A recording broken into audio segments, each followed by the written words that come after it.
Okay. All right. Mrs. Polk-Meek and? LJ. All right. And LJ volunteered to do an NWEA goal setting sheet with me, or a goal setting meeting with me. And I wanted to just talk about a few really quick things so that you would know. One of the things that we did is LJ, he got to choose what we started with. So the only thing that LJ and I are going to show you in terms of the goal setting meeting is reading. In Success, you will be modeling reading, math, and language arts. But it was important for him to choose what he wanted to start with, right? So why did you choose reading? Because I see more growth in it than the rest of the other. Yeah. So you like it? You feel more comfortable with it? Mm-hmm. Absolutely. Okay.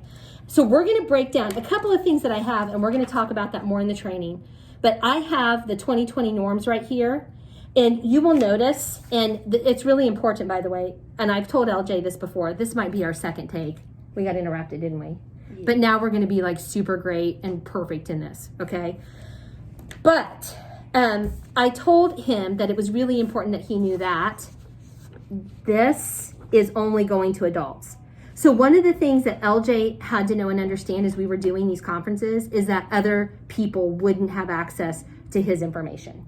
So please be aware when you're doing these goal setting meetings that for some kiddos during Success, having that quiet area or that place where you're with them kind of away as much as possible from other students would be really important, right? So you know other kids don't get to see your stuff. Okay. The other thing that's really nice about the goal and the goal setting sheet is that it has for us the projected RIT. Like what if LJ is 100% on it, and he will be because he's the most amazing human on the planet. Remember, he volunteered to do this on a Friday before break. Like really, and he's still smiling, which makes me super happy. What he would be able to get. So there's no pressure as a teacher to be able to tell the student what their projected RIT would be because it's already on the sheet, right? Okay, so we're going to get started. No interruptions this time? Nope. Okay, we're ready to go. Okay, so we're looking at reading, and I would like for you to tell me, when you look at this chart, how do you know what is a relative strength compared to something that might be a possible concern? There's more green than yellow, and the green represents the relative strength. So perfect. So for you, when you're looking at your language arts reading, what are your two relative strengths? Literature and vocabulary. Okay. And we talked a little bit about on the side about why that might be compared to what is the area according to NWEA that is a possible concern? Nonfiction. So tell me what nonfiction is. Something that's real or something that really happened. Okay. So where are some classes other than reading that you might be exposed to nonfiction? So we know that everybody knows what nonfiction is. History. There you go. So we're talking about things in relationship. Now, and he said something that was really honest to me, and I think we need to say it out loud. What do you know about yourself as a reader? Are you reading more or less nonfiction? Less. Absolutely. So is it a surprise that we see a yellow here? No.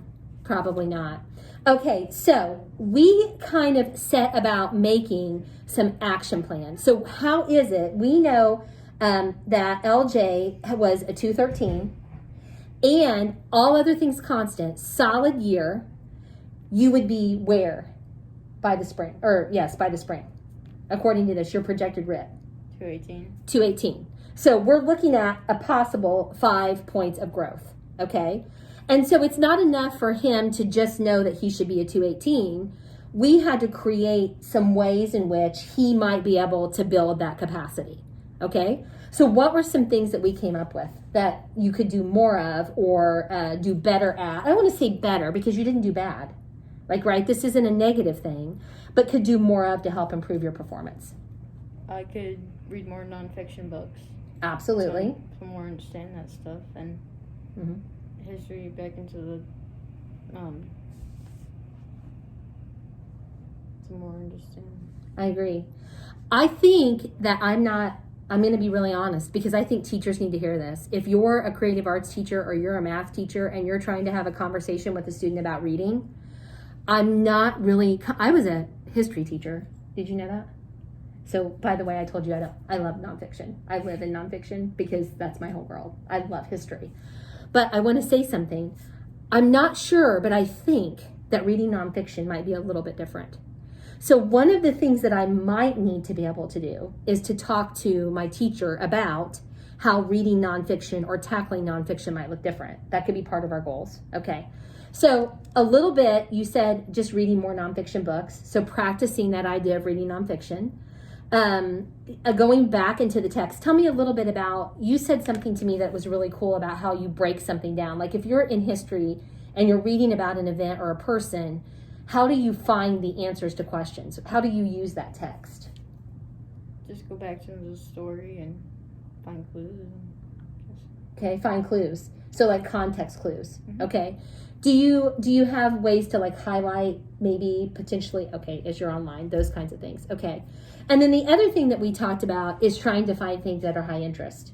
You shared with me that you think nonfiction is a lot of fun, but it probably, when you're reading nonfiction, it helps if it's something you're super interested in. Mm-hmm. So deliberately picking text or picking books that are nonfiction, but that you might really enjoy. I could give you some examples of some great history text if you'd like. Sure. He says, leave me alone. Really? Because I have a whole bunch if you want them. Okay. And so at the end of this, what LJ and I would do is we would have them put a really quick example of how the student action plan, right? And then a student signature, and then you would sign and you would date. And then we're going to ask you to keep these in success class. I know there's a place here that says parent signature. We're not going to ask you to do the parent signature because this is something that we would want to be able to pull out during success as we got closer to NWEA and we were trying to track and meet our goals. Each one of the areas that LJ took, whether it's math, reading, or language arts, are all outlined here with relative strengths and weaknesses. You want to be brave and do one more? We didn't talk about it ahead of time.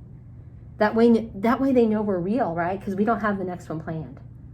Sure. What do you think, math or language arts? Language arts. Ooh! Okay, let the kid choose, right? Eventually, if this were my success class and LJ and I were sitting together, we would get to math and we would get to math goals. But we're going to do this. Okay, so language was a little bit, so you tell me what you see when you look at language. Well, for reading it was different, but because there was more green, but for language arts, it's more yellow, more possible concern. Okay, so tell me, what are the two areas? There are 3 areas out here. What are 2 areas where there's an area of possible concern? Writing, develop, rise, and purpose and audience and understanding, grammar, and usage. So this is really about the writing and the writing process. Yeah. So LJ, when you go to write a paper or an essay, or how do you plan for it? Do you plan? Kind of, yeah. Okay, so tell me a little bit about that. Well, in English and stuff, we look at punctuations and stuff. Okay. Are there ever times when you're writing a paper that you notice that you started talking about one thing and you kind of go off and start talking? Topic. Yeah. So maybe following the topic. Pieces of this that include it is revision, thinking about things like purpose and audience, like who you're writing for. And I'm going to tell you something. I don't know a lot, but I do know that this is particularly hard for kiddos your age because they're starting to transition you to write for people that aren't you, right? And there are different voices and different purposes for writing. And it can be very difficult as you're trying to transition to 7th and 8th grade. So that's absolutely perfect. How about conventions, understand, edit for grammar usage? How do you edit your own papers? I could look for mistakes I could have accidentally made. Okay. When you have time and it's permissible, do you ever have peers do a revision of your paper? Yeah. Perfect. Because sometimes other people can see things that you can't. Okay. So we've got to come up with an action plan for writing. What do you think? Maybe have a peer next to you to help you along. Okay. So I would probably say something about peer revision.